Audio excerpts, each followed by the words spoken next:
محترم جناب عبد الغنی صاحب اوکھا بھارت، السلام علیکم۔ ہم آپ کے ممنون ہیں کہ آپ نے ہمارے ویب سائٹ ahlsunnat.net پر یاد فرمایا۔ آپ کا سوال موصول اور جواب حاضر۔ 3 سوال آپ کے ہمیں موصول ہوئے۔ پہلا سوال تو آپ نے یہ کیا بالوں پر خضاب لگانا جائز ہے؟ اعلی حضرت فاضل بریلوی رحمۃ اللہ علیہ نے اپنے فتاوا میں لکھا اور ایک کتاب خاص اسی مسئلے پر ترتیب دی اور اس میں 17 حدیث نقل کی کہ بالوں پر خضاب لگانا حرام ہے، یعنی کوئی مرد جو ہے وہ اپنے بالوں پر یا داڑھی پر یا سر کے بالوں پر خضاب لگانا اس کے لیے جائز نہیں، بلکہ یہ حدیث بھی نقل کی کہ جو آدمی اپنے بالوں کو کالا کرتا ہو کل قیامت میں اس کا منہ کالا کر کے لایا جائے گا، لہذا کالے خضاب سے بچنا چاہیے۔ اور دلائل اس کے فتاوی رضویہ میں پڑھے جا سکتے ہیں کہ کالا خضاب نہ جائے۔ دوسرا آپ نے یہ پوچھا کہ کیا سنی لڑکا کسی بد مذہب لڑکی سے شادی کر سکتا ہے؟ ہرگز نہیں۔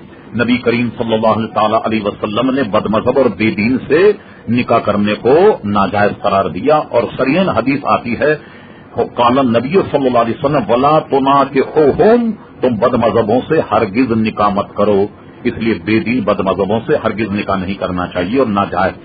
تیسرا سوال یہ کہ اگر کوئی شخص اس طرح کے نکاح میں شرکت کرے تو اس پر حکم شرع کیا ہو؟ دیکھیے، اگر کوئی ایسے شخص کے نکاح میں شامل ہوا کہ جو اتنا بدترین وہابی ہو جو دائرہ اسلام سے خارج اور لڑکی سنی صحیح العقیدہ، اور اس شخص نے اگر اس نکاح کو جائز سمجھ کر شرکت کی تو یہ اسلام سے خارج ہو جائے گا، دائرہ اسلام سے۔